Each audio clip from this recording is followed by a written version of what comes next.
Madame le bâtonnier, Monsieur le vice-bâtonnier, Mesdames, Messieurs les avocats, maîtres, Mesdames, Messieurs les secrétaires de la conférence, Madame la Première Présidente, Monsieur le Président du tribunal judiciaire, Monsieur le procureur général, Monsieur le procureur de la République, Monsieur le Président de l'université, Monsieur le conseiller régional, Monsieur le Président de la Chambre des métiers et de l'artisanat, Mesdames, Messieurs, quelques mots pour vous dire, au nom du conseil municipal et en mon nom personnel, combien je suis heureux de vous recevoir et de vivre avec vous ce qui est, je crois, une première, il me semble, et mes collègues Julie Escudier et Pierre Espuglas-Labattu ont les mêmes souvenirs que moi, j'imagine. Il me semble que c'est la première fois que nous recevons la rentrée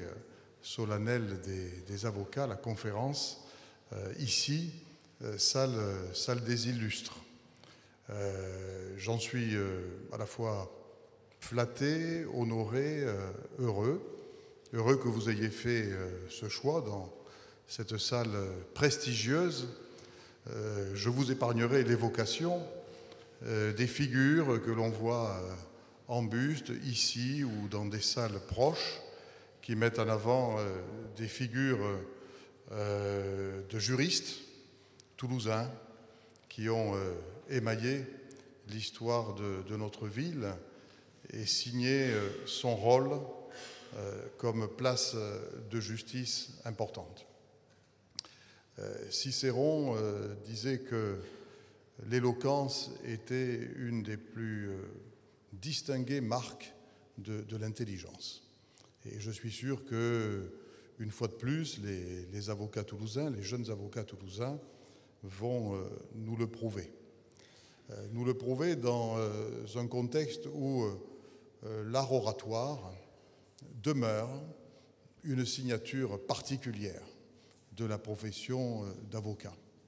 Une signature particulière dans un contexte qui n'est pas toujours facile pour vous. Je dirais même que, à l'image d'une société qui se complexifie, l'exercice de votre profession, lui aussi, est plus difficile qu'auparavant. Les tâches administratives ont pris une place considérable au détriment de l'étude du droit. Le droit lui-même est une matière qui est de plus en plus riche, certains diront touffue. En tout cas, il en résulte qu'elle est de plus en plus compliquée, sans parler même, bien sûr, de la jurisprudence. Nous savons aussi que les conditions de travail ont évolué.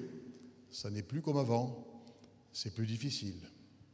Et puis nous savons que ici, à Toulouse, la justice, même s'il y a eu un certain nombre d'arrivées heureuses ces dernières années, n'a pas les moyens qui lui sont réellement nécessaires, eu égard à la fois à l'expansion démographique et économique de notre agglomération, record, comme vous le savez, en France depuis un quart de siècle, mais aussi en considération de l'évolution du volume des affaires.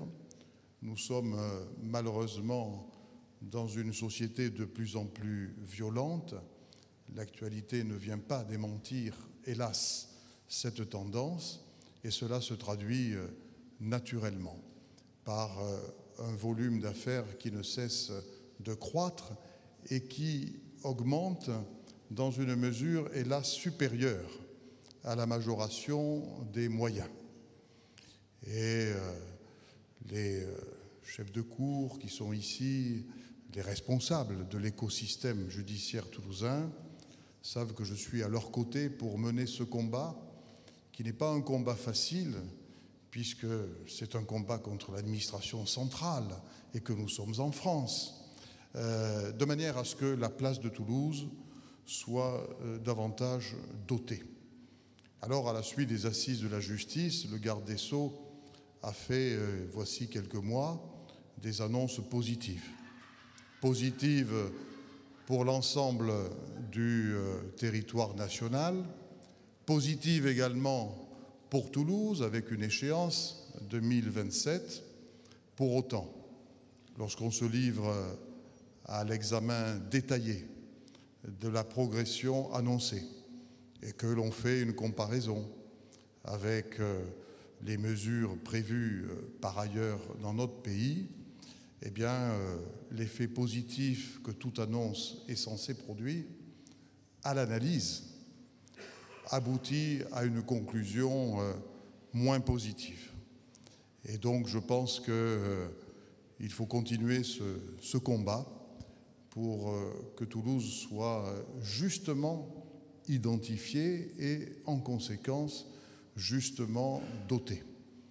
L'État a choisi, après nous avoir laissé tomber sur le projet d'auditorium sur lequel nous travaillons pendant des années, l'État a choisi, il y a quelques mois, de transformer l'ex-prison Saint-Michel, dont il est propriétaire et dont il était vendeur toutes ces dernières années, en cité judiciaire. Sans doute est-ce là une bonne nouvelle, parce que cela préfigure, pas loin de l'hypercentre, d'une plateforme d'accueil pour des effectifs amenés à se développer.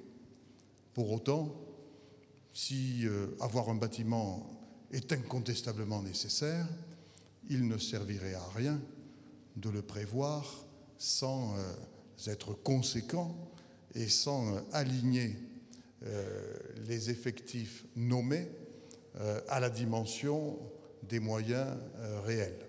Et puis par ailleurs, il est absolument nécessaire que si ce projet voit le jour, cela se fasse dans une concertation étroite avec non seulement les responsables de la justice, les chefs de cour, le parquet, le siège, mais également avec les avocats qui seraient alors des pratiquants ou des praticiens de ce lieu. En tout cas, c'est le vœu que j'émets. Tout cela pour dire que, en vous accueillant ici, je suis heureux, comme je vous l'ai dit, mais pour autant, cela ne m'empêche pas de regarder en face la réalité des problèmes auxquels vous êtes confrontés, qui ralentissent aujourd'hui le cours de la justice au détriment de nos concitoyens, au détriment aussi de l'image d'efficacité que ce rôle régalien indispensable à notre société devrait renvoyer. Dans la crise de confiance entre nos concitoyens et l'État, et plus largement, je dirais, le système institutionnel de notre pays, la justice tient une place dont on parle peu souvent dans le débat politique, mais qui en réalité, mais ce n'est pas à vous que j'ai à le démontrer, est essentielle. Je ne vais pas poursuivre là plus avant mon propos, parce que je ne veux pas retarder le plaisir des mots dont nous allons être gratifiés. Moi, je voulais simplement, et en toute simplicité, improviser quelques paroles d'accueil pour vous redire toute la joie que m'inspire et que nous inspire mes collègues et moi le fait de vous avoir ici cet après-midi. Je vous remercie.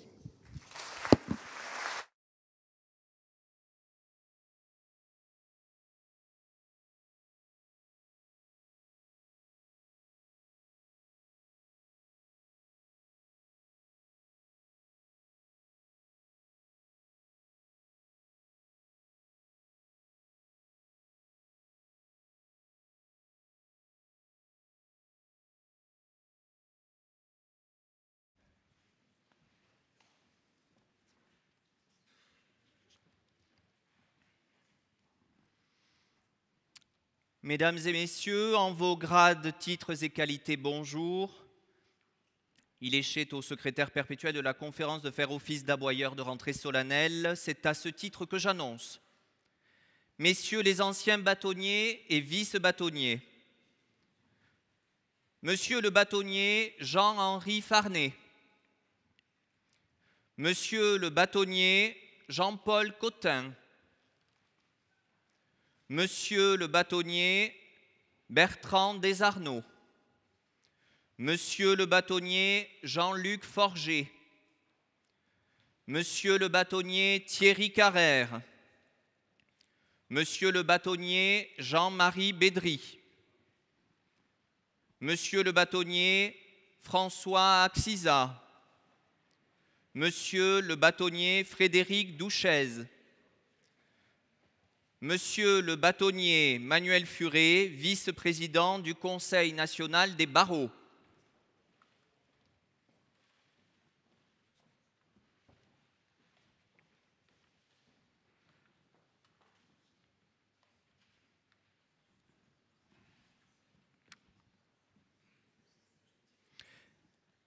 Mesdames et Messieurs les membres du Conseil de l'Ordre, Madame le bâtonnier Nathalie Dupont,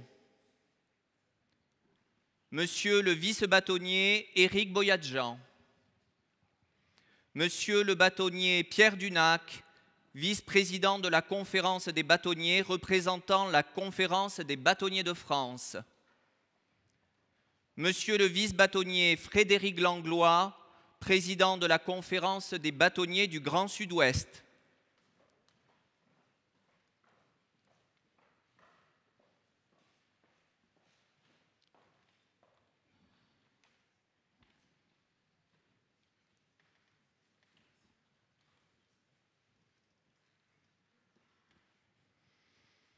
Maître Alexandre Cormary, Maître Ferdinand Djamenzepa, Maître Viridiana Fernandez del Pech, Maître Olivier Gane, Maître Véronique Lotte, Maître Jean-Marc Lacoste, Maître Catherine Benoît-Verlinde, Maître Stéphanie Boscari, Maître Sophie Coq, Maître Agnès Dufetel-Cordier, Maître Pauline Labro, Maître Sylvain Laspal, Maître Nadège Marty-Davis, Maître Stéphane Soulas, Maître Anne Panaille, Maître Simon Arex, Maître Jonathan Bonstein, Maître Aimé Cara, Maître Adrien Leproux,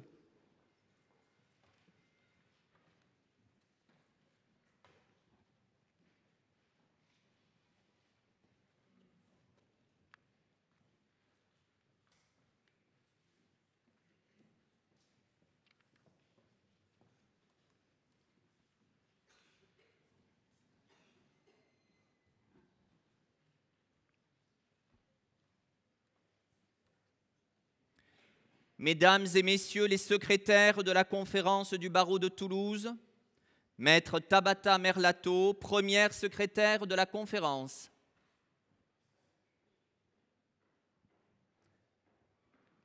Maître Marine Bardy, deuxième secrétaire de la Conférence,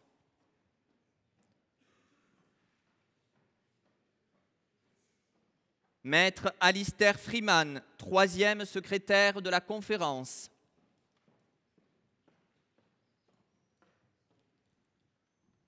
Monsieur le lauréat de la petite conférence de l'École des avocats Sud-Ouest Pyrénées, Monsieur Léo Macaigne.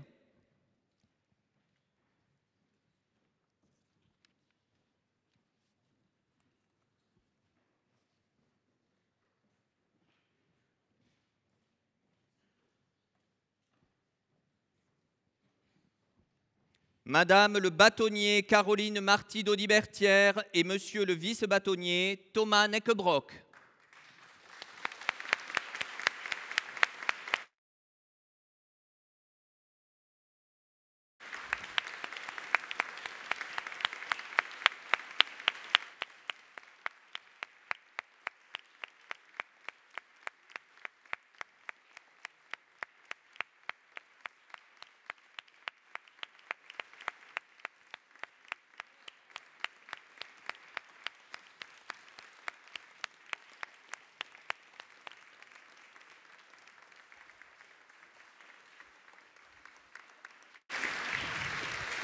J'ai pas mes lunettes.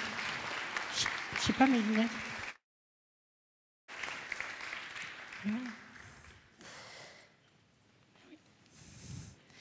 Plus possible de lire sans lunettes en fin de mandat d'un bâtonnat.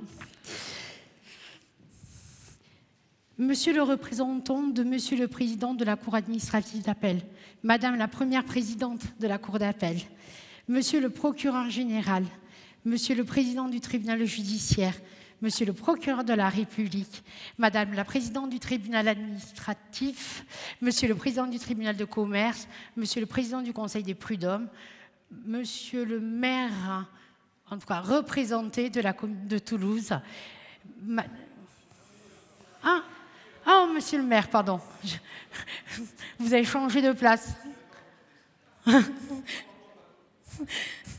Donc, monsieur le maire de Toulouse et monsieur le président de Toulouse Métropole, madame la représentante de la présidente de la région Occitanie, monsieur le président du conseil départemental de la Haute-Garonne, monsieur le président de l'université, monsieur le vice-doyen de la faculté de droit de Toulouse, monsieur le vice-président du conseil national des barreaux, cher Manuel, monsieur le représentant de monsieur le bâtonnier et de madame le vice-bâtonnier du barreau de Paris, monsieur le vice-président de la conférence des bâtonniers de France et d'Outre-mer, cher Pierre, monsieur le président de la conférence internationale des barreaux, monsieur le directeur exécutif de la conférence internationale des barreaux, monsieur le président de la conférence des bâtonniers du Grand Sud-Ouest, cher Frédéric, mesdames et messieurs les magistrats, mesdames et messieurs les présidents des chambres et ordres professionnels, mesdames et messieurs les hautes personnalités civiles, militaires et religieuses, mesdames et messieurs les bâtonniers et vice-bâtonniers de la conférence des 100 et de la conférence des bâtonniers du Grand Sud-Ouest,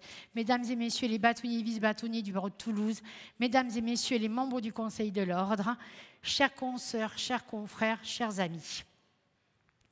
Je déclare ouverte la 163e rentrée solennelle du barreau de Toulouse et de la conférence. Vous connaissez notre profond attachement à la grande chambre de la cour d'appel de Toulouse, ce lieu empreint d'histoire, de notre histoire, ce lieu dans lequel nous avons fièrement revêtu pour la première fois notre robe, levé la main droite et prêté serment. Ce lieu dans lequel nous prenons plaisir à nous retrouver chaque année pour tenir notre audience de rentrée solennelle.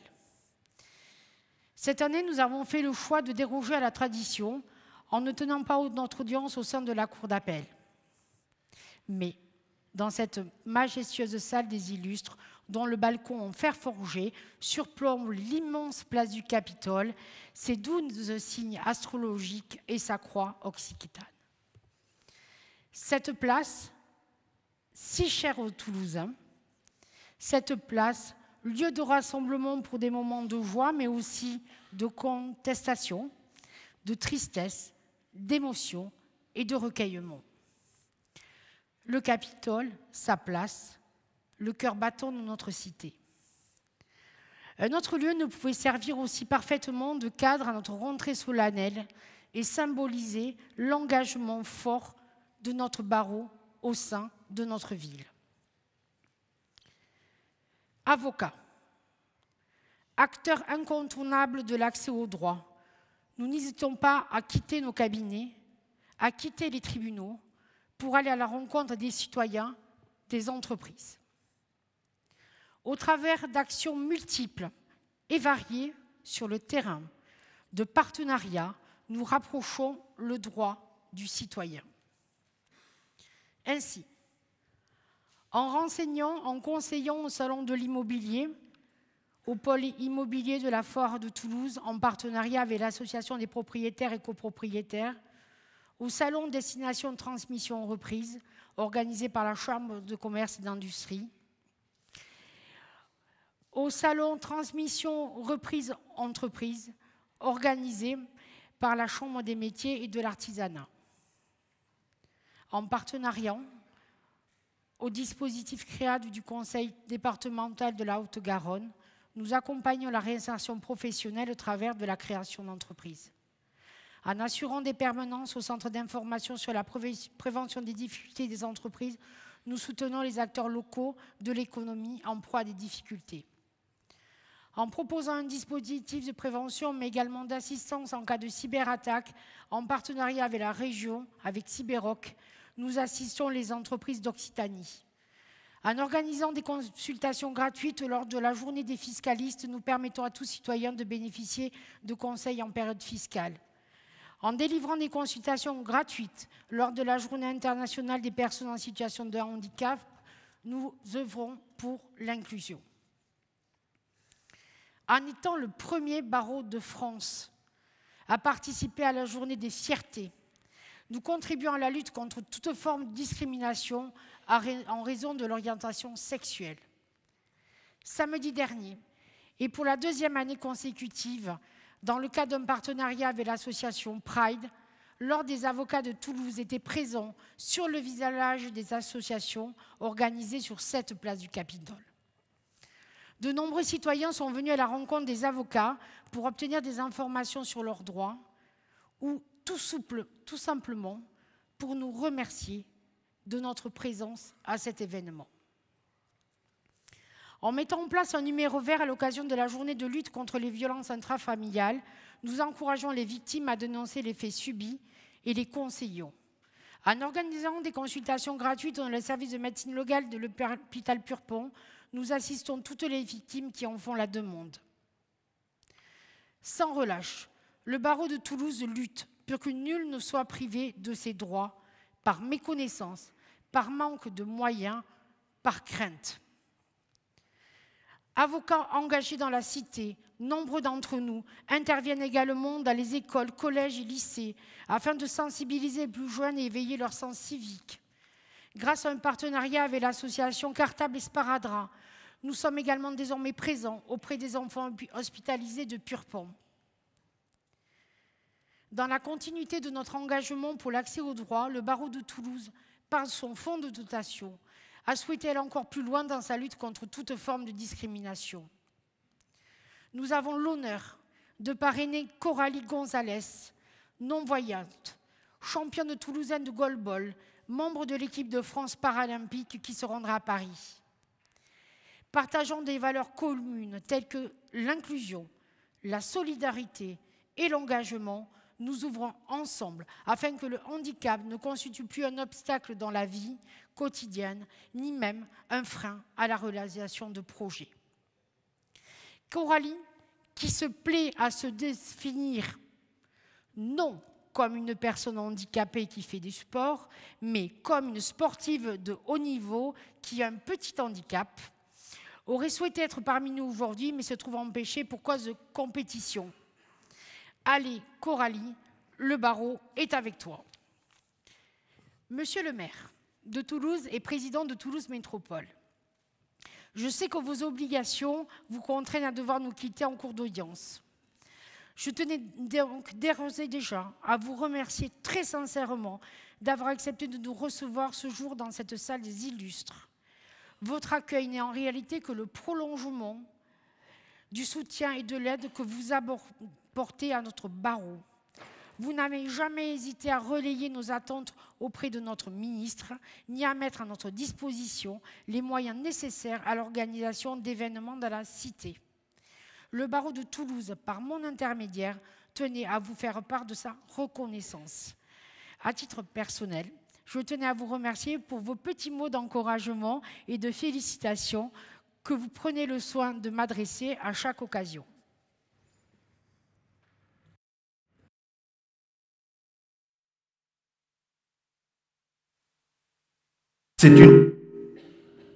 À la justice, c'est une préoccupation. Le manque de moyens humains et matériels qui affectent la justice toulousaine est source d'inquiétude. Les moyens affectés à notre cour, à notre tribunal, demeurent largement insuffisants. Les espoirs de l'année passée ont laissé place à la déception. Les annonces, les promesses ont laissé place à la dure réalité. Au-delà, tant de réformes, attitudes et défiances inquiètent sur la place dévolue à l'avocat dans nos institutions, dans nos procédures. Certains en sont même à rêver de notre remplacement par un algorithme, tant l'intelligence artificielle est ensorcelante et promet, selon ses partisans, de rendre une justice plus rapide, plus efficace et surtout moins coûteuse. Nous sommes d'ores et déjà tenus à l'écart des nouveaux outils mis en place. Ainsi, nous sommes exclus du système d'information d'aide juridictionnelle qui permet de faire une demande en ligne simplifiée. Disons-le nous franchement, soit notre exclusion participe d'une totale méconnaissance du quotidien de l'avocat, soit elle est délibérée et consciente. Je ne sais vers où se porte ma préférence. L'aide juridictionnelle n'est pas revalorisée, alors que les charges des cabinets ne cessent d'augmenter et que l'inflation galope. Les avocats ne sont même plus indemnisés en cas de report à l'audience des comparutions immédiates. Un projet de loi prévoit d'accorder un caractère confidentiel au courrier des juristes d'entreprise, alors qu'en parallèle, notre secret professionnel est à nouveau attaqué, cette fois-ci par une proposition de loi visant à prévenir les ingérences étrangères. Les conditions de détention en France sont tout simplement indignes. Au 1er avril 2024, nous avons atteint le nombre le plus élevé de détenus jamais enregistrés. 77 450 détenus pour seulement 61 570 places opérationnelles. Que dire lorsque l'avocat n'est plus considéré comme un auxiliaire de justice, mais comme le complice de son client narcotrafiquant? Il ose soulever des nullités de procédure. Il est la cause des échecs de l'enquête, de l'information, de la politique pénale en la matière. Qu'à cela ne tienne, il va être privé de l'accès à une partie des pièces. Dernière trouvaille, le dossier dit coffre. Au revoir le principe du contradictoire, d'égalité des armes. Alors que les textes d'exception se multiplient depuis ces dernières années, ce projet de loi, s'il venait à voir le jour, porterait une atteinte sans précédent aux droits de la défense.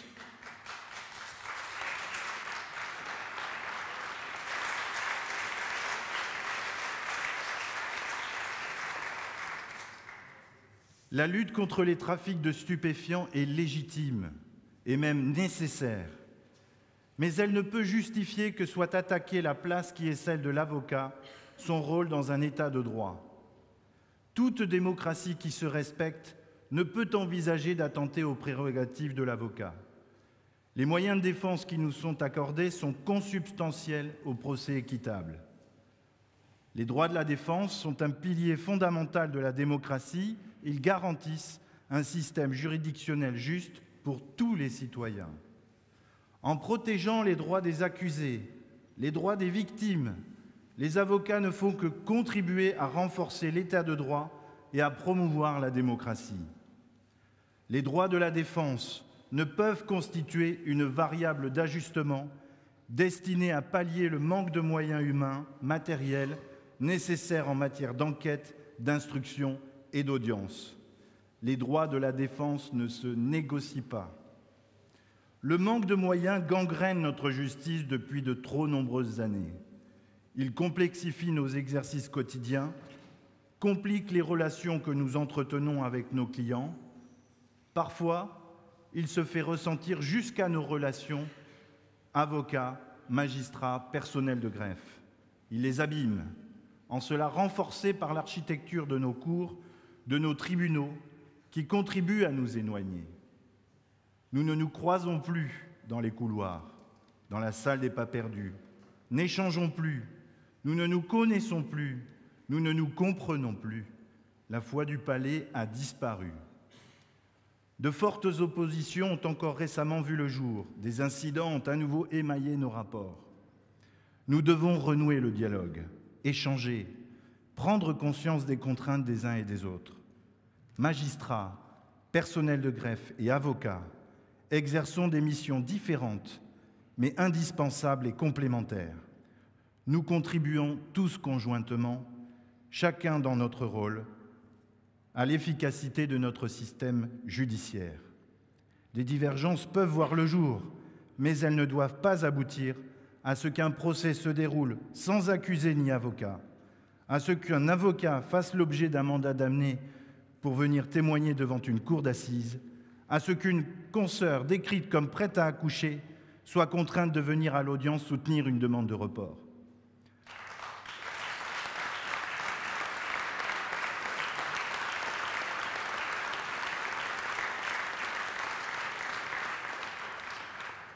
C'est dans cet esprit qu'à l'initiative du Conseil consultatif conjoint de déontologie, le 21 mars dernier, s'est tenue la première journée nationale de la relation avocat-magistrat. Une journée d'échange, de valorisation des bonnes pratiques, un espace de discussion sur les défis et enjeux auxquels nous devons faire face dans notre pratique professionnelle. Je pense pouvoir dire qu'à Toulouse, nous avons pleinement investi cette journée. J'oserais même aller plus loin. Cette journée n'a été que le reflet de la qualité de nos relations quotidiennes. Je sais que M. le Président Mout regrette de ne pouvoir être présent ici.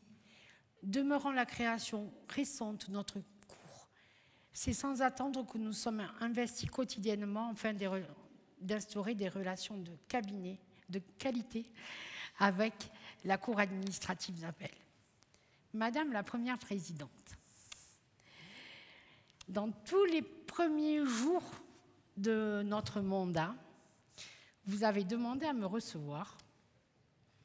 Vous aviez été saisie de ma demande de prêt d'une salle d'audience pour organiser un procès fictif de la justice. Vous aviez été informé que des avocats arpentaient les couloirs du palais pour convaincre magistrats, greffiers et personnel de greffe d'y participer. Nous ne nous étions jamais rencontrés et pour un premier entretien, je pense vous avoir un peu inquiété. Qui est ce nouveau bâtonnier qui demande ni plus ni moins à organiser le procès de la justice au sein même de la cour d'appel ou du tribunal judiciaire? J'en conviens, ma demande n'était pas ordinaire. Depuis, je ne peux que saluer la fluidité de nos relations, empreintes de courtoisie et de respect. Monsieur le procureur général, je profite de cet instant pour vous souhaiter officiellement la bienvenue à Toulouse. Vous avez exprimé le souhait de me rencontrer dès les tout premiers jours de votre arrivée, témoignant par là même de votre intérêt pour notre barreau. Nos relations sont certes récentes, mais n'en sont pas déjà de grande qualité. Monsieur le Président du tribunal judiciaire, je ne peux que saluer votre implication dans la juridiction que vous présidez, ainsi que votre écoute et votre disponibilité. Nous avons toujours œuvré avec l'ambition commune d'apporter des solutions aux difficultés que notre communauté judiciaire rencontrait. Je ne peux que vous en remercier chaleureusement.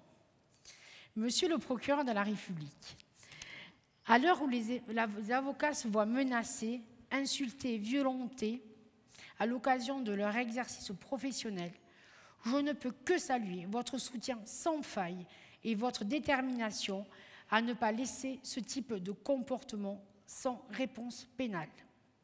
Je vous remercie également, très sincèrement, pour nos échanges francs et directs, toujours constructifs, respectueux des prérogatives de chacun.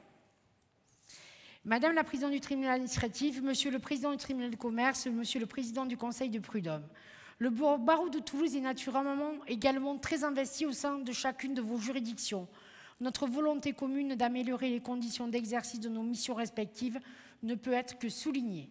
Je souhaite également vous associer à nos remerciements. Samedi 11 mai 2024, Sonia Damani, avocate au barreau de Tunisie et chroniqueuse à France 24, était interpellée par des hommes cagoulés qui faisaient irruption dans la maison des avocats de Tunisie. Quelques heures après, Borène et Mourad Zeghidi, journalistes, subissaient le même sort. Lundi 13 mai, les forces de l'ordre pénétraient à nouveau dans la maison des avocats de Tunisie et arrêtaient notre confrère, maître Mehdi Zagrouba, avocat au barreau de Tunisie.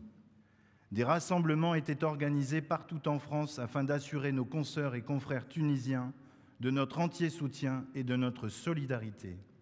Avocats, journalistes, défenseurs des droits et libertés, rappelions ensemble notre attachement profond et indéfectible aux droits et libertés fondamentaux. À cette occasion, et lors de notre dernière rentrée solennelle, nous rappelions que nous ne devions pas oublier que même en France, pays des droits de l'homme et berceau des Lumières, certains droits âprement gagnés ne sont jamais acquis et qu'il suffit de peu, un basculement, un vote, pour qu'en quelques jours, ils soient remis en question, voire même disparaissent.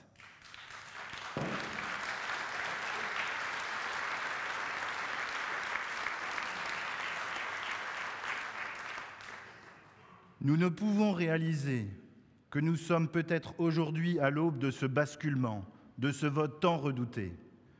Nous ne pouvons nous résoudre à ce que la France, pays des droits de l'homme, ne sache résister au chant des sirènes. Ces créatures marines, au chant mélodieux, qui envoyaient un navire et son équipage se briser contre un récif. Chant envoûtant, aux accents sécuritaires, rétablissement des peines planchées, suppression de toute possibilité de réduction de peine, suppression de toute possibilité d'aménagement de peine, mise en place d'une perpétuité réelle. Relent nauséabond de peine de mort, son abolition est presque irréversible, mais le chant des sirènes charme de plus en plus de partisans. Chant envoûtant aux accents liberticides, fermeture des frontières, atteinte à la liberté d'aller et venir, atteinte à la liberté d'expression, à la liberté d'opinion, remise en cause de l'égalité de tous devant la loi, quelles que soient ses croyances ou ses convictions. Il est légitime que la question de la sécurité se pose dans notre société, mais le risque de dérive sécuritaire, de lois liberticides, doit se poser tout autant. À l'heure où nous prenons la parole, nous ne pouvons taire notre préoccupation, notre inquiétude. Toute femme aura-t-elle, encore dans quelques mois, dans quelques années, toujours le droit de disposer de son corps ? Pourrons-nous toujours vivre sans être rejetés en raison de notre orientation sexuelle et ou identité de genre ? Pourrons-nous toujours vivre sans être discriminés en raison de notre origine, de notre couleur de peau ? Dans quelques mois, 2 personnes du même sexe pourront-elles toujours pénétrer dans cette salle des illustres pour officier leur amour ?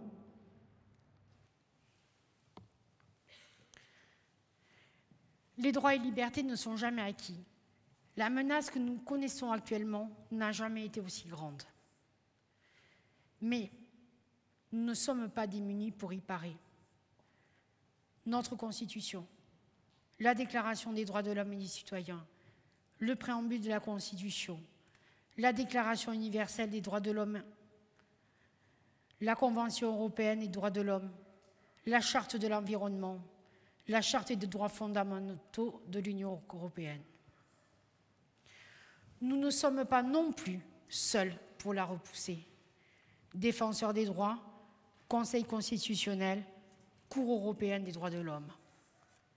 Jamais nous ne renoncerons à l'idée que nos prétoires ne constituent pas un bouclier, un rempart contre toute atteinte à nos droits et libertés.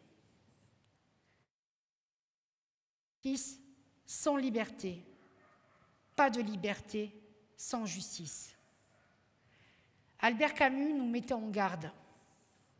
Si l'homme échoue à concilier la justice et la liberté, alors il échoue à tout. Mesdames et messieurs les magistrats, mesdames et messieurs les bâtonniers et vice-bâtonniers, chers consoeurs, chers confrères, nous sommes donc tous condamnés à réussir.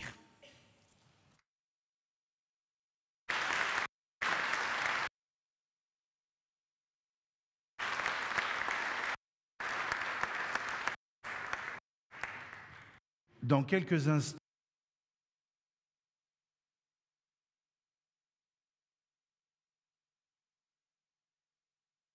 qu'elles se montreront dignes du barreau de Toulouse. Mais, préalablement, il nous incombe, selon notre tradition, de rendre un hommage aux avocats décédés pendant l'année écoulée.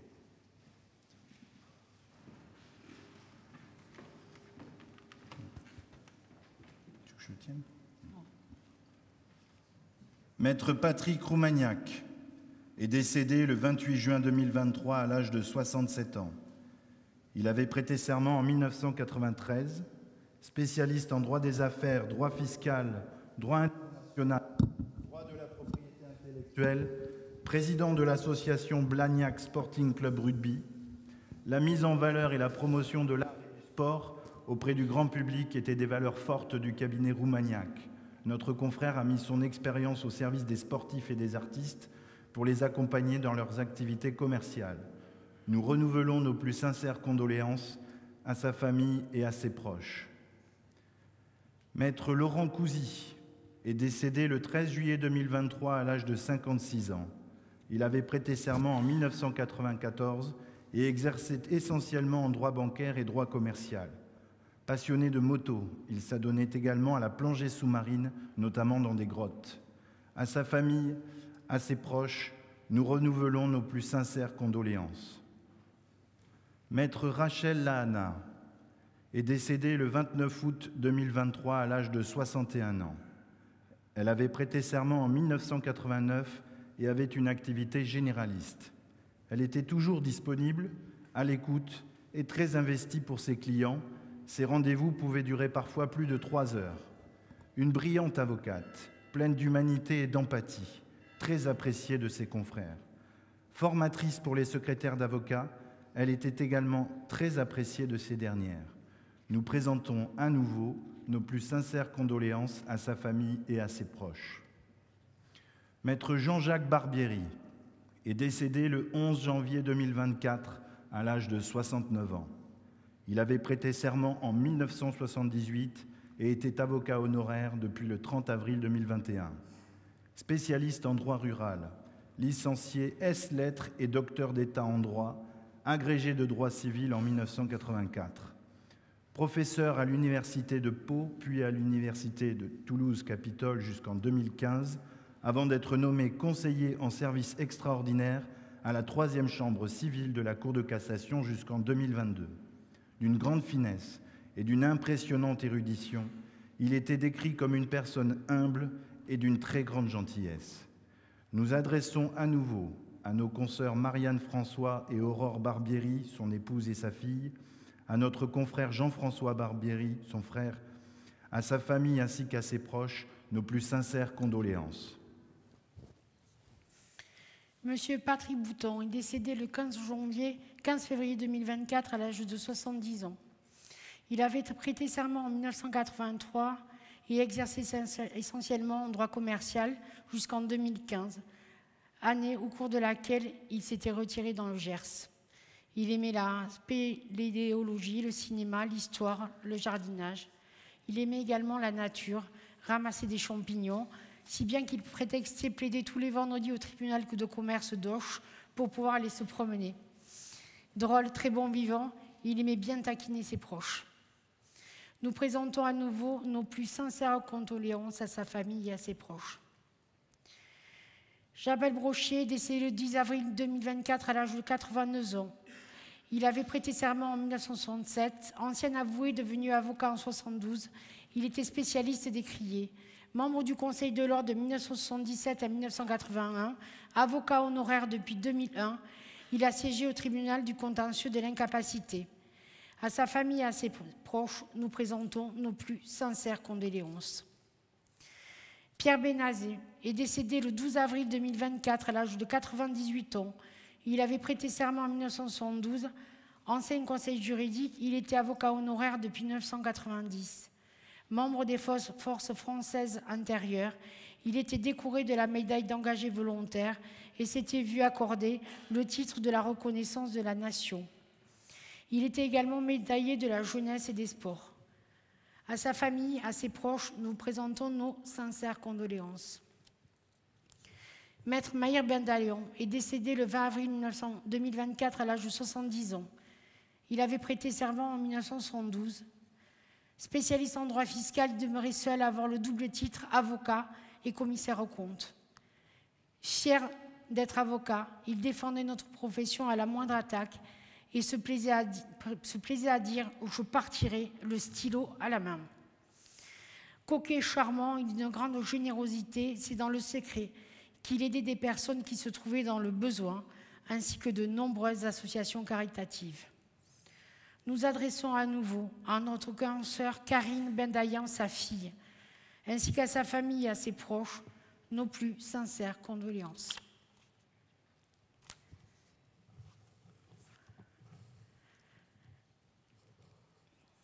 Maître Frédéric David nous a quittés hier, le 13 juin 2024, à l'âge de 57 ans.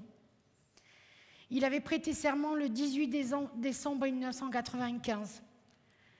Avocat pénaliste, il défendait ardemment et sans concession prévenus, accusés et parties civiles, avec intelligence, humanité et talent. Il était l'incarnation même des droits de la défense. Grand amateur de littérature, d'écriture et de lecture, il aimait également la pêche, la chasse, la nature. Fred, tu vas nous manquer. Nous présentons à sa famille et à ses proches nos plus sincères condoléances. En sa séance du 28 novembre 2023, le Conseil de l'Ordre du barreau de Toulouse a désigné les 4 secrétaires de la conférence pour l'année judiciaire 2024. Madame Tabata Merlato, médaillée d'or, première secrétaire de la conférence.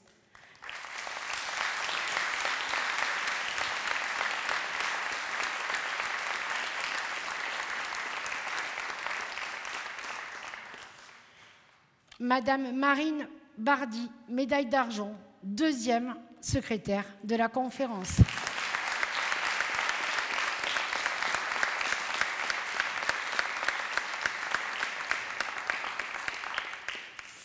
Monsieur Alistair Freeman, médaillé de bronze, troisième secrétaire de la conférence.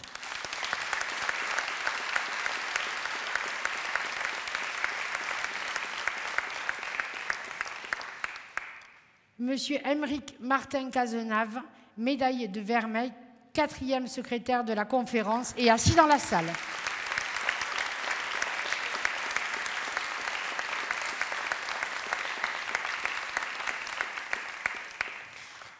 La première secrétaire a intitulé son discours « Éloge funèbre de l'innocence oubliée ». Madame la première secrétaire, nous vous écoutons.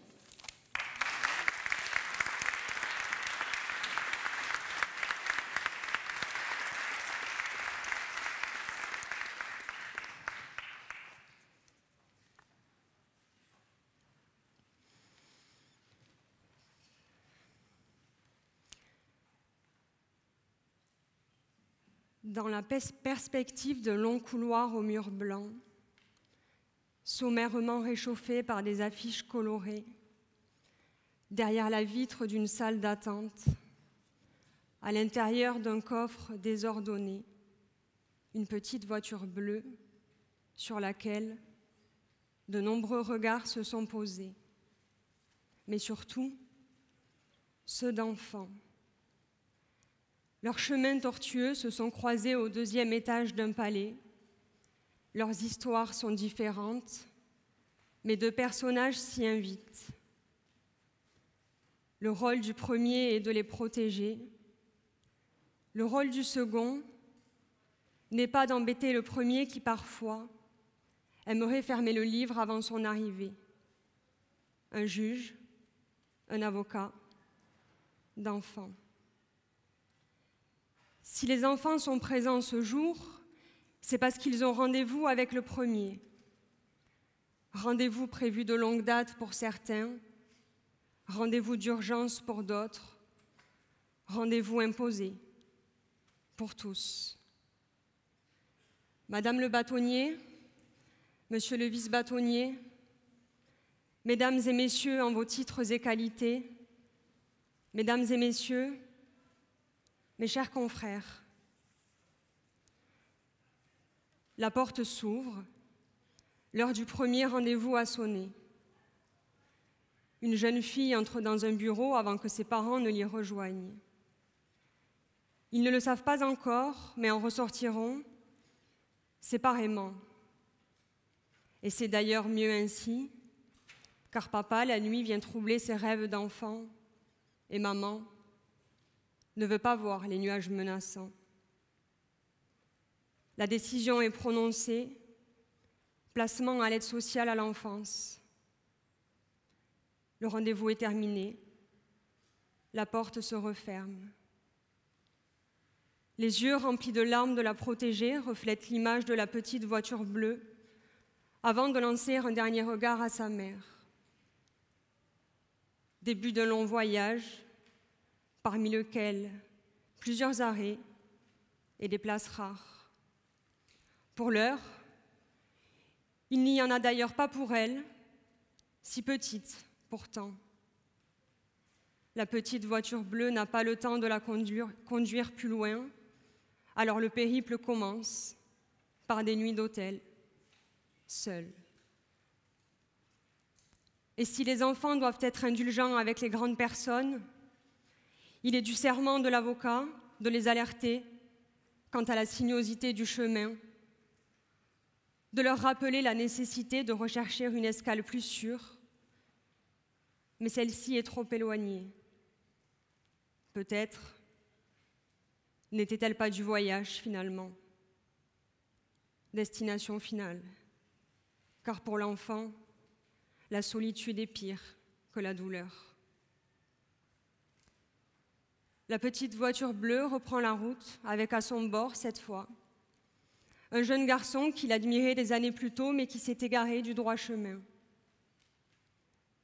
Mais il ne faut jamais revenir au temps caché des souvenirs de son enfance, car parmi tous les souvenirs, ceux de l'enfance sont les pires, et cela d'autant plus lorsque la mère n'est plus présente que dans cela.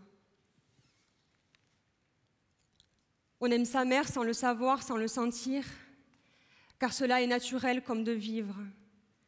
Et on ne s'aperçoit de toute la profondeur de la racine de cet amour qu'au moment de la séparation dernière.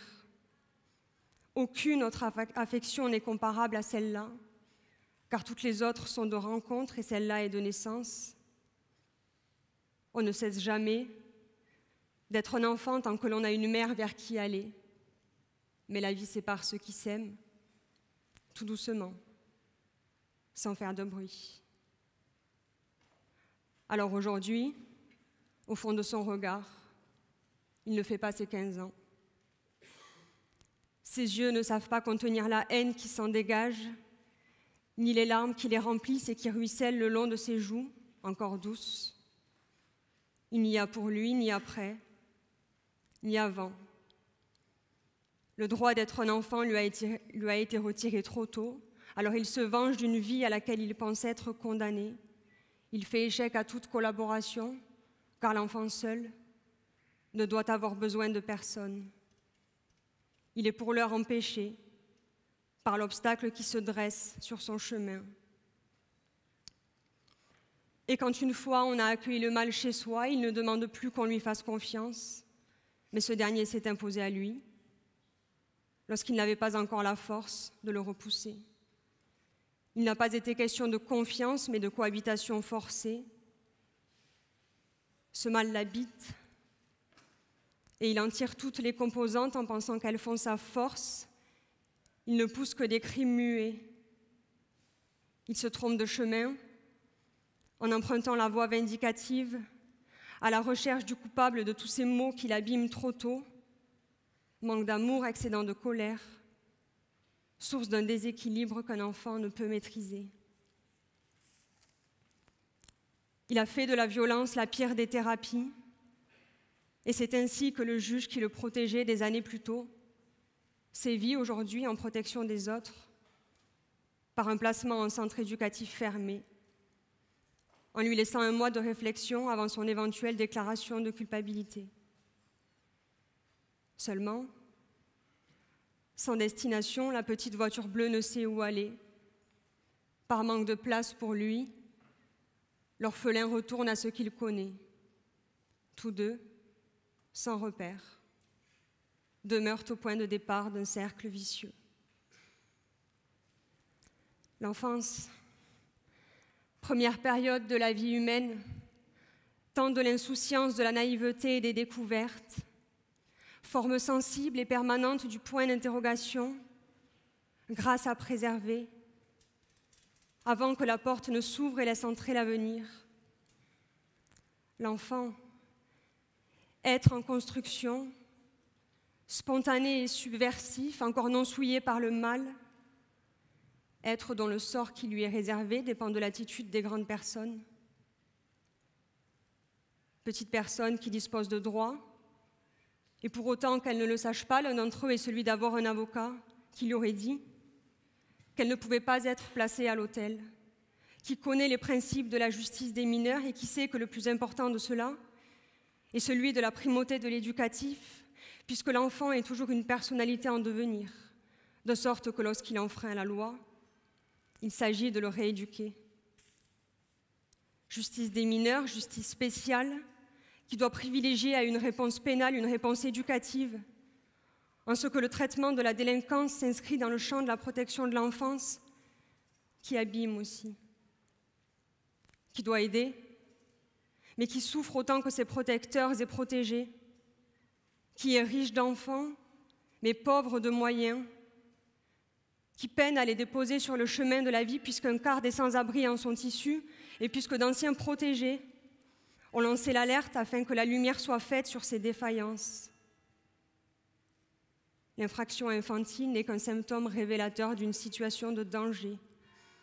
Et il est peu de problèmes aussi graves que ceux qui concernent la protection de l'enfance et parmi eux, ceux qui concernent l'enfance traduite en justice.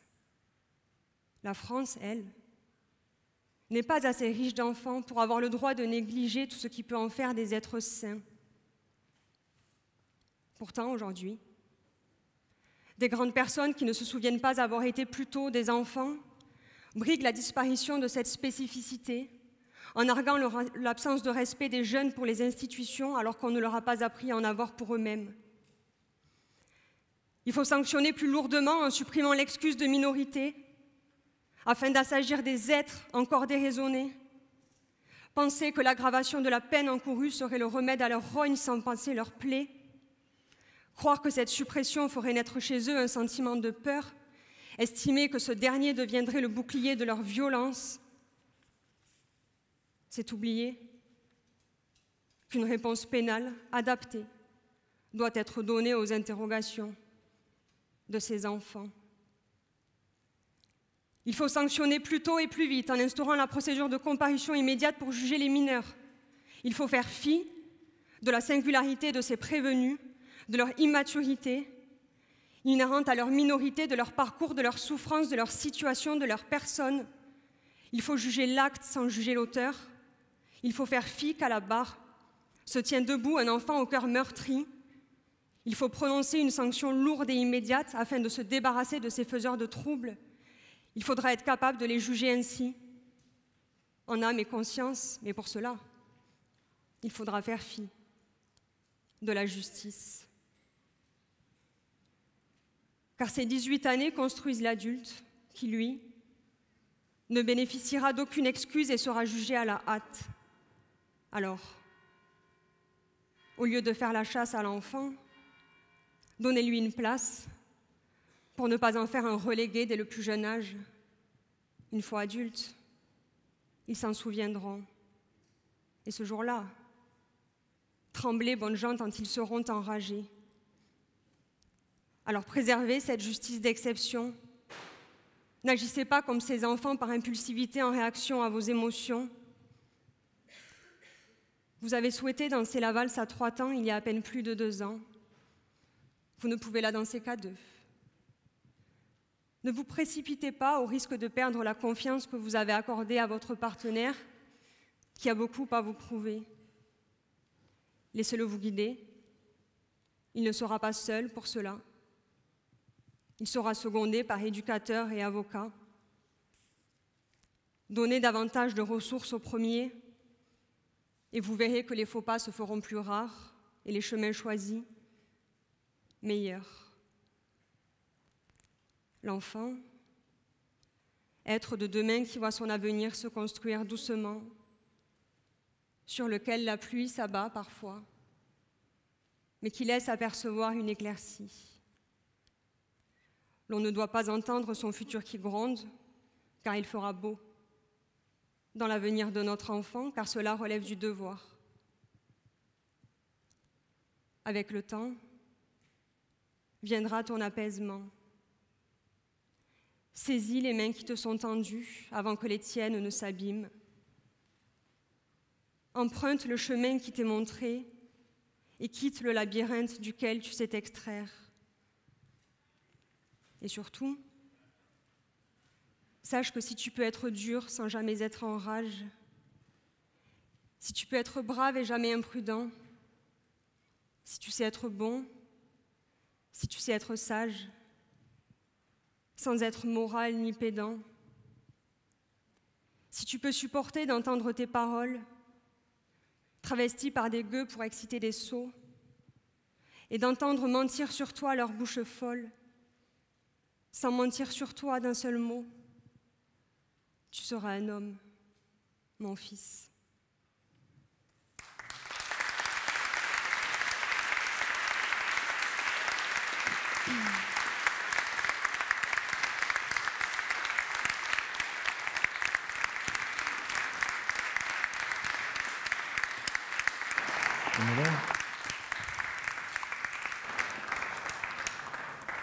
Madame la deuxième secrétaire a intitulé son discours « Puisse le sort nous être favorable ». Madame la deuxième secrétaire, nous vous écoutons.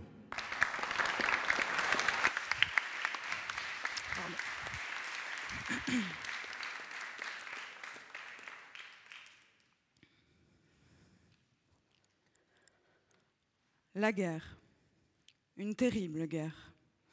Des veuves, des orphelins, un enfant sans mère. Ce fut le soulèvement qui ébranla notre monde. 2 districts se sont rebellés contre l'institution qui les nourrissait, les aimait, les protégeait. Frères contre frères, jusqu'à ce qu'il ne reste plus rien. Et puis vint la paix, durement acquise, ardemment gagnée, franchement imposée. Un peuple s'est relevé des cendres, et une nouvelle ère est née.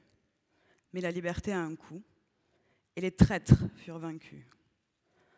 Nous avons juré en tant qu'institution de ne plus jamais connaître cette trahison. Et il fut décrété que chaque année, les différents districts de la justice offriraient en tribut un jeune homme ou une jeune femme pour se battre dans un spectacle d'honneur, de courage et de sacrifice. Le seul vainqueur, baigné de richesses, servirait de rappel de notre générosité et de notre pardon. C'est ainsi que nous nous souvenons de notre passé, c'est ainsi que nous protégeons notre avenir. Madame le bâtonnier, Monsieur le vice-bâtonnier, Mesdames et Messieurs les membres du Conseil de l'Ordre, Mesdames et Messieurs tous en vos titres et qualités, mes chères consoeurs, mes chers confrères, Mesdames et Messieurs, et à tout ce qui pourrait se trouver entre les deux, bienvenue, bienvenue, bienvenue, joyeux Hunger Games, et puisse le sort vous être favorable. En cette nouvelle édition, le district des avocats tient sa 163e audience de rentrée solennelle. Si nous convolons habituellement avec le district de la magistrature, voici que cette année, notre délégation innove dans les murs du Capitole. Mesdames et Messieurs les représentants du maire, puisque vous participez à vos premiers jeux, permettez-moi de vous rappeler les règles de cette arène. Depuis 1837, le barreau de Toulouse tient chaque année une audience de rentrée solennelle, de préférence au mois de juin. Étonnant concept de faire une rentrée avant de partir en vacances, mais bon, vous connaissez les avocats, c'est boulot, boulot, boulot, jusqu'à la saison des mojitos.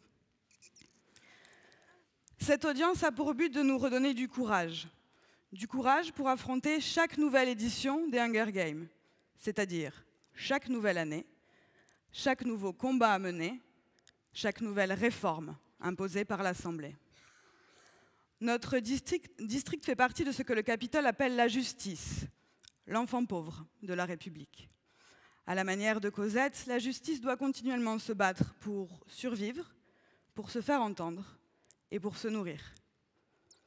Mais comme les pauvres ont quand même le droit de se distraire, chaque année, la justice et ceux qui en font ministère tentent d'opposer deux de leurs districts, celui de la magistrature et celui de l'avocature. Tous les ans, les avocats mettent en avant deux de leurs jeunes talents pour porter haut et fort leurs valeurs lors de l'audience de rentrée solennelle. Vous l'aurez compris, cette année, j'ai été désignée comme étant volontaire. Je suis l'un des tribus payés par mon district pour assurer la bataille de l'honneur. Et je me dois de représenter mon équipe de la plus belle des manières pour que celle-ci perdure. Chaque édition des Hunger Games, chaque année judiciaire, est le théâtre d'une lutte entre les représentants du district de la magistrature contre celui de l'avocature. Une lutte organisée dans les plus hautes sphères, afin qu'aucun des belligérants ne pense à lever les yeux et à remettre en cause les règles du jeu auxquelles on veut les faire jouer. Et dans ce combat, les membres du district de l'avocature sont devenus une cible de choix. Depuis que la pratique de la chasse fait débat, l'avocat est devenu un gibier qu'il est toléré de chasser, de traquer jusqu'à épuisement, de viser jusqu'à ce qu'il déclare forfait. Ainsi, les membres de notre district ne sont plus libres de séjourner dans les palais de justice. Nous en avons été chassés et cette exclusion a été mise en place petit à petit. Les bureaux de notre district qui se trouvaient avant dans le palais ont dû être évacués. Mais cette évacuation n'est pas propre au jeu puisque ça arrive pas mal en ce moment dans toute la ville. Aussi, nous sommes retardés dans notre accès et nos déplacements dans les murs de la justice.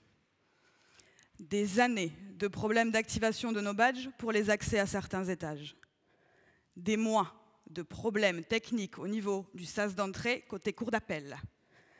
Pas une semaine sans une panne d'ascenseur entraînant notre retard pour les déferrements au parquet ou pour les auditions chez le juge d'instruction. Mais surtout, pas un jour qui passe sans que notre droit au séjour précaire dans l'enceinte judiciaire ne soit subordonné à la promesse d'un temps de plaidoirie le plus limité possible. C'est aussi la raison pour laquelle notre audience de rentrée se tient hors les murs du palais. Vous rendez-vous compte ? L'histoire pourrait retenir que le district de l'avocature fraye avec les limites de son indépendance pour que ses tribus puissent participer au Hunger Games 2024. Pourtant, à y réfléchir, cela vaut le coup, puisque l'on termine dans la salle des illustres, qui a quand même l'avantage d'être bien plus lumineuse et bien plus aboutie en termes de modernité que la grande chambre de la cour d'appel. Tel est le premier coup porté par mon district dans cette arène. Mais s'il s'agit du côté anecdotique de notre exclusion, celle-ci est quand même beaucoup plus problématique quand notre existence même est mise à mal. Au cours des derniers affrontements, le district de l'avocature a fait l'objet d'une exclusion des salles d'audience. Et le pouvoir en place fait courir le bruit que certains représentants du district de la magistrature voudraient voir ces échauffourées se généraliser. Derrière les portes de la cour d'assises d'Aix-en-Provence se tient une audience. Une audience qui montre que le sort n'est pas favorable à mon district. En raison d'une actualité brûlante commandant l'interruption des débats, le calendrier de l'audience a été modifié en dernière minute, plaçant les dépositions des enquêteurs en toute fin de session. Si cela ne vous évoque rien, imaginez-vous tout simplement que cela revient à juger des personnes en ne découvrant qu'à la fin comment et pourquoi elles se sont retrouvées là. Cela peut conduire, j'en conviens, à un très bon film, mais à une bonne décision de justice, j'en doute. Refusant de participer à cette épreuve inéquitable, les avocats sont partis. Ils ne seront pas remplacés. La bâtonnière désignée refusant, elle aussi, de participer à ce simulacre de procès. Si le pouvoir ne s'intéresse qu'au spectacle présent dans ce jeu, les participants, eux, ne sauraient accepter que les dés soient pipés. Et si vous vous demandez pour quelles raisons les dépositions des enquêteurs ont été décalées, c'est que pendant les Hunger Games, on peut revenir sur les principes essentiels des droits de la défense, mais alors certainement pas sur une réservation de mobil-home au camping des Flots Bleus. Et le procès continue, sans le district de l'avocature. Et ça se passe vraiment très bien, apparemment, tellement bien que ça a ravivé cette vieille idée que l'avocat n'est là que pour ralentir le jeu de la justice. Selon certains, nos clients paieraient très cher une défense qui ne se baserait pas sur le fond du dossier, mais uniquement sur la procédure, en multipliant des actes de remise en cause des actes, ou bien en utilisant des stratagèmes pour finalement obtenir la remise en liberté des délinquants. Tels sont les propos d'une belligérante au dernier jeu de Marseille, ce qui me fait dire que décidément le district de la magistrature dans sa branche sud-est nous en veut énormément. Pourtant, ne serait-ce pas notre rôle de vérifier que les règles de procédure ont été correctement appliquées? Et si une remise en liberté est prononcée, ne serait-ce pas parce que la détention n'était pas justifiée? Ne faudrait-il pas rappeler qu'un délinquant ne peut être qualifié ainsi que s'il a été condamné? Chaque combat a des règles qu'il convient de respecter. Notre présence aux audiences en fait partie. Sans opposition, pas de combat. Pas de combat, pas besoin de palais. Et pas de palais, pas de palais. Si le district de l'avocature tient à sa présence en audience, il ne tient pas forcément à être accepté de l'autre côté d'un box vitré. C'est pourtant la place qui a été attribuée à certains de mes pairs. Le mois dernier, un mandat d'amener a été délivré contre un de nos confrères grenoblois pour avoir refusé de témoigner devant une cour d'assises à propos d'un de ses clients qu'il avait défendu dans un tout autre dossier. Mais rassurez-vous, cet avocat a été bien traité. Il a eu le plaisir d'être gentiment escorté par des policiers qui ont même eu la délicatesse d'aller le chercher dans son cabinet un mardi à 14 h pour s'entretenir librement avec lui pendant 4 heures. Il sera relâché à l'issue de cette audition uniquement parce qu'il a fini par accepter de se rendre à la cour d'assises dès le lendemain. Il refusera de déposer, rappelant à tout son auditoire le principe fondamental du secret professionnel. Aussi, à Paris, l'année dernière, 2 de nos confrères ont été poursuivis pour complicité de tentative d'escroquerie au jugement. Il leur était reproché la production en justice d'un jugement étranger qui s'est avéré être un faux. Cela représentait, selon les autorités de poursuite, une violation de l'obligation d'authentification des documents remis à l'avocat. Il s'agit d'une obligation déontologique assez particulière dans la mesure où elle n'existe tout simplement pas. Autre règle des Hunger Games judiciaires, tout ce qui n'est pas une obligation déontologique se doit d'être respecté, tout ce qui est une obligation déontologique se doit d'être ignoré. Que de règles dans les combats qui nous opposent. Mais comment faire si l'on ne veut justement pas se combattre? Pourquoi continuer à nous opposer? Et si l'embrasement de nos 2 districts nous forçait à nous unir pour conduire à une révolte commune? Pourquoi céder aux chimères du manichéisme qui veulent nous forcer, pour chaque situation, à choisir un camp?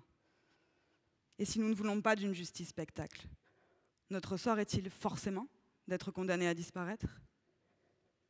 Parce que si le district de l'avocature venait à disparaître, celui de la magistrature serait le suivant sur la liste. Ne sentez-vous pas le vent tourner? Vos décisions ne sont plus prises en compte.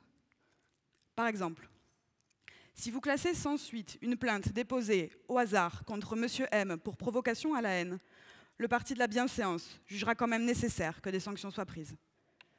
Tout ça pour une histoire de taille de prépuce.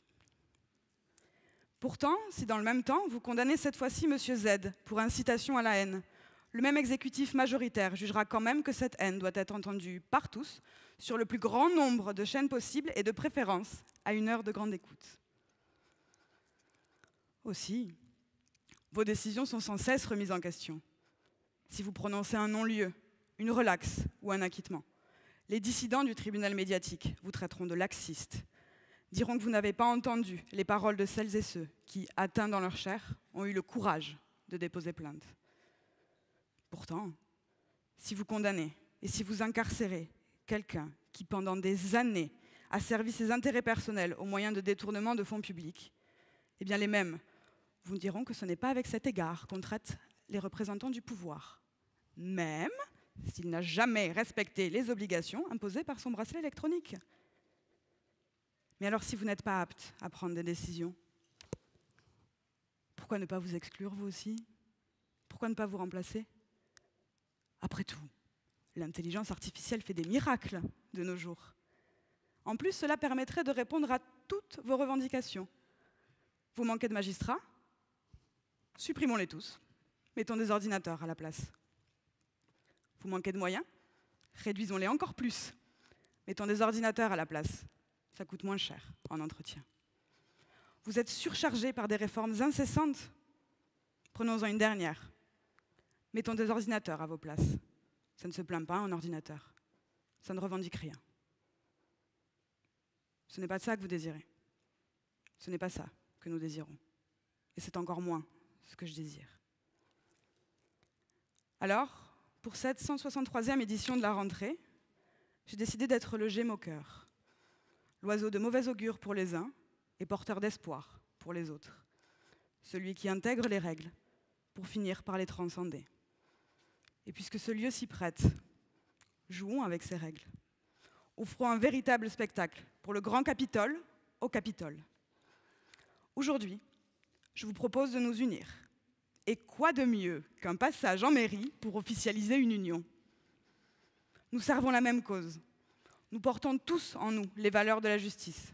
Et en plus, nous sommes déjà en robe. De plus, depuis 2013, l'institution de la justice a fait taire le groupe plus brillant que convaincant de la Manif pour tous, pour légaliser le mariage pour tous. Alors aujourd'hui, avocature et magistrature, soyons deux femmes, unies, mariées au service de la justice. Mesdames et messieurs les représentants du maire, puisque la loi vous y oblige, unissez-nous. Faites-nous promettre de nous soutenir, dans le bonheur comme dans les épreuves, dans la richesse, mais surtout dans la pauvreté, lors des audiences ou devant la chancellerie. Souhaitons-nous tout le bonheur du monde.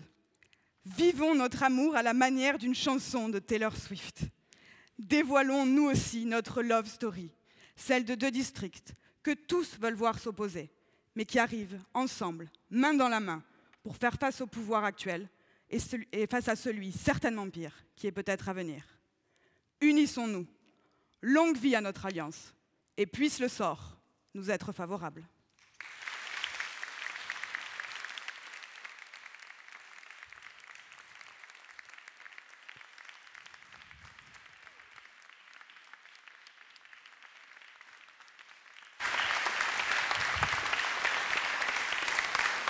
Bravo.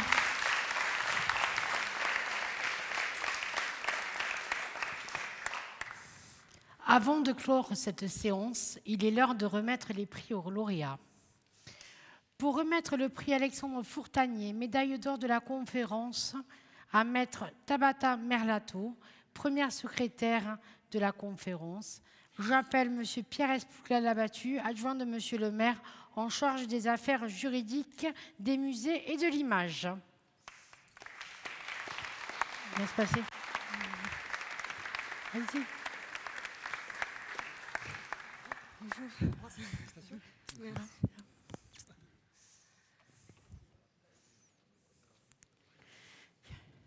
1, 2, 3. Bonjour à tous. Je suis particulièrement heureux de vous remettre le prix Alexandre Fourtanier, ce d'autant plus que... Est-ce que vous savez qui est Alexandre Fourtanier? Oui. Oui. Alors, tout le monde le sait peut-être. C'était un avocat, un procureur, et maire de Toulouse sous la Seconde République. Et le hasard a voulu que j'ai vécu pendant 25 ans rue Alexandre Fourtanier. Donc, je suis très heureux de vous remettre ce prix.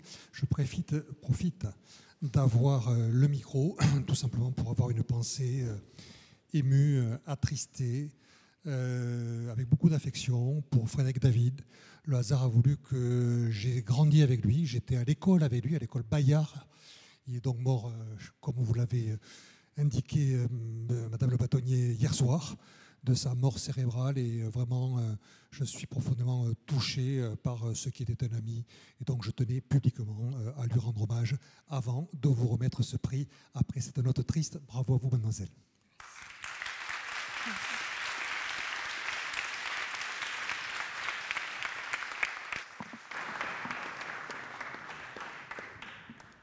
Le prix Henri Ebelot, médaille d'argent, sera remis à Maître Marine Bardy, deuxième secrétaire de la conférence, par M. Nicolas Jacquet, procureur général de la Cour d'appel de Toulouse.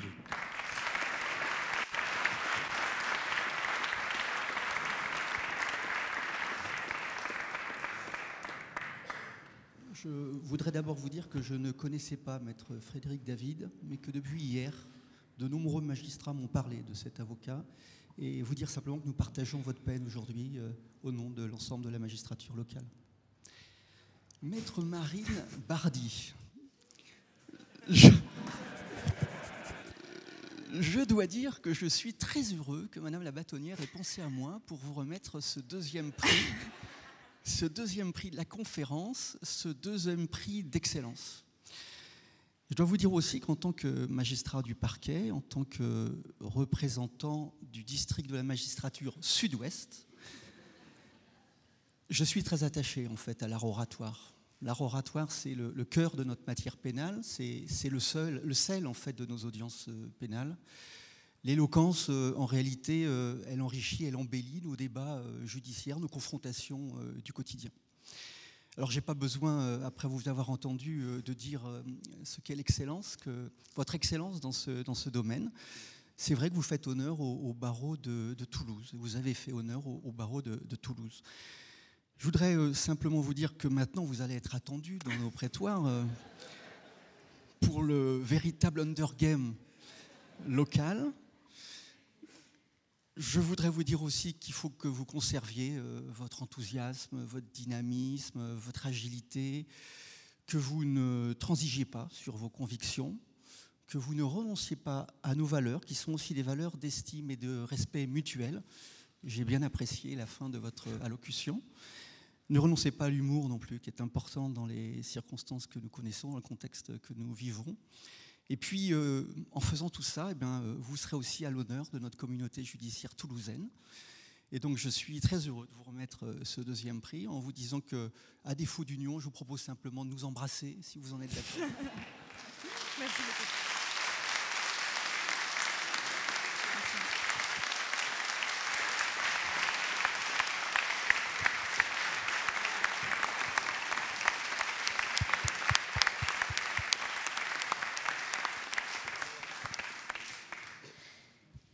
Maître Alistair Freeman, troisième secrétaire de la conférence, le prix Joseph Lomo-Perronnet vous est remis par Monsieur Xavier Pavageau, président du tribunal judiciaire de Toulouse.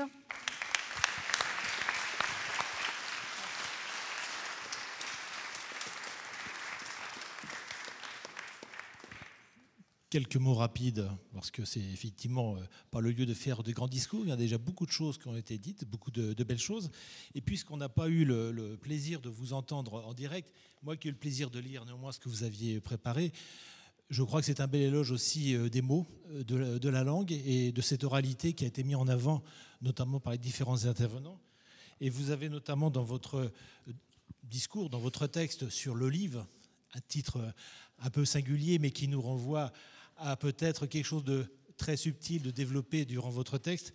Moi, j'ai retenu cette fin très poétique, finalement, puisqu'il y a même les rimes et les mots qui résonnent ensemble. Je cite, « Si c'est sur le physique que vous vous êtes arrêté, alors il y a des trésors que jamais vous ne trouverez. De cet éloge de la différence, gardons que les femmes sont plus que des apparences. » C'est magnifique sur la forme, sur le fond, parce que finalement, ça ne fait que rejoindre ce qui a été dit sur l'importance de l'oralité, des mots qui sont là pour nous unir. Et notre langage commun, c'est celui du droit et de la justice, parce que finalement, au-delà de nos différences, qu'on peut dire parfois, eh bien, nous avons cette mission commune et on sait qu'il est important que chacun a sa place, sans être dans des rivalités entre districts. Eh bien, nous soyons là pour défendre la justice et on sait que, bien évidemment, c'est ce qui est fondamental. Alors, toutes mes félicitations pour cette médaille de bronze, ce troisième prix que je vous remets avec un grand plaisir. Merci beaucoup.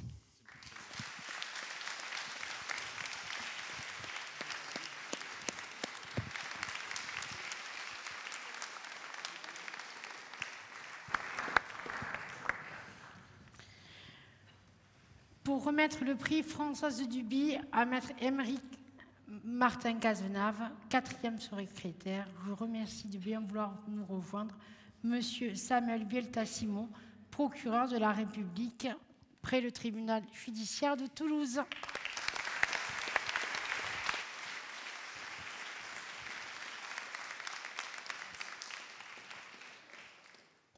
Émeric, formidable. Enfin, on arrive au point culminant de cette belle après-midi, le quatrième prix. Alors, le quatrième prix, c'est la quadrature du cercle, c'est les quatre côtés d'un carré, c'est le 4 quarts avec une part importante pour réussir une pâtisserie. Vous représentez tout ça et je suis persuadé que le quatrième prix est de loin le meilleur. C'est celui qui termine cette belle cérémonie. Et pour ce quatrième prix, je vais vous féliciter chaleureusement. J'ai lu attentivement, on n'a pas eu l'honneur de vous écouter attentivement votre digression sur le feu. Et le feu, je vais vous dire, Aymeric, lorsque je rencontre des gens, ça nous arrive tous, hein, dans vos cabinets, dans mon bureau ou ailleurs, on regarde toujours les yeux des gens, non pas la couleur, hein, on s'en fiche, mais plutôt on essaie de voir s'il n'y a pas une petite flemme mèche qui lui, au fond, qui nous fait penser que cette personne-là, elle a encore toute une force à l'intérieur d'elle-même qui lui permet de faire son métier avec toute la conviction et toute l'honnêteté, l'authenticité qui est nécessaire. Je vous regarde, Aymeric, et je la vois, la flamme. La flamme de votre briquet, en fait, vous l'avez au fond de vous. Et pour cela aussi, je serais ravi, comme tous les collègues, de vous croiser dans les prochains mois, prochains jours peut-être, prochains mois, dans nos tribunaux, que ce soit le tribunal de Toulouse ou ailleurs. Merci encore pour votre engagement au profit des droits de la défense dans la collectivité du barreau, mais sachez aussi, je le répète souvent, que la famille judiciaire existe et autour de vous et comporte les deux factions de ces jeux fameux. C'est ça la famille judiciaire, c'est pas autre chose.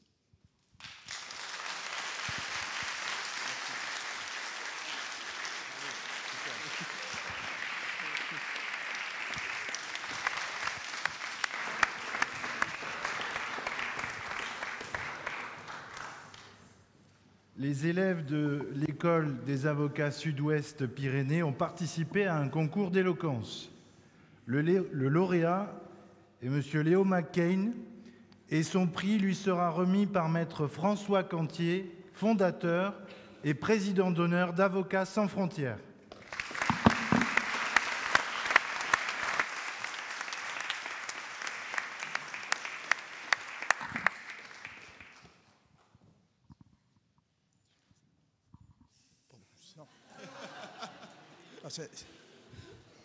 Attendez que j'ai parlé pour voir si je mérite l'embrassade.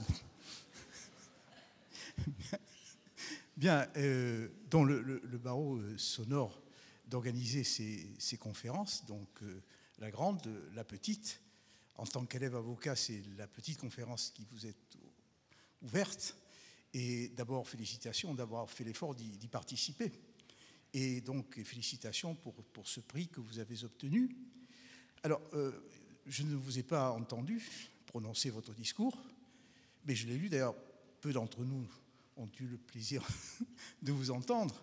Bon, c'est un discours qui est particulier, qui est singulier. Votre question, c'est est-ce que finalement vaut-il la peine d'exister, de naître? Et vous avez intitulé votre propos « Naître avec un N ou ne pas être ». Et vous oscillez dans vos propos entre donc Shakespeare et aussi Raymond DeVos, puisque vous jouez avec les mots, avec talent et avec humour. Et vous nous confiez dans ce même propos que finalement votre naissance et le goût à la vie, le goût de la vie, vous l'avez découvert en découvrant la profession d'avocat. Dans des circonstances un peu brutales, une révélation un peu Saint Paul sur le chemin de Damas. Et ce choix, vous vous en félicitez, nous nous en félicitons, puisque tout de suite, il est récompensé, votre talent est récompensé par ce prix. Et donc, c'est un honneur pour la profession d'avocat de rencontrer quelqu'un comme vous. Bon, j'ai pris le soin quand même de vous rencontrer avant cette séance, parce que c'était un exercice un peu trop éthéré que parler de quelqu'un sans l'avoir vu. Et vous m'avez impressionné par votre franchise, votre sincérité, un talent d'expression naturel des convictions et aussi une façon simple de les exprimer. Donc, bienvenue dans la profession d'avocat. Cette naissance, vous ne vous êtes pas trompé de berceau. La profession d'avocat, vous l'avez rappelé tout à l'heure, bon, oui, c'est le berceau des libertés, c'est le berceau des droits de la défense, le berceau de la justice, le berceau de la démocratie, dont cette naissance est sous les meilleurs auspices. Simplement, pour finir, j'espère, puisque vous l'avez rappelé, Madame Le Bâtonnier, je suis le fondateur, le président d'honneur d'Avocats sans frontières, j'espère que dans votre odyssée, un jour, vous arrêterez aux portes d'Avocats sans frontières et vous les franchirez et vous ferez ce que nous avons rêvé de faire, c'est-à-dire faire du monde notre prétoire et assurer partout où c'est nécessaire la défense des plus défavorisés pour apporter aux plus faibles la protection du droit. Merci. Alors, je vous embrasse. Merci beaucoup. C'est un honneur de recevoir ce privilège.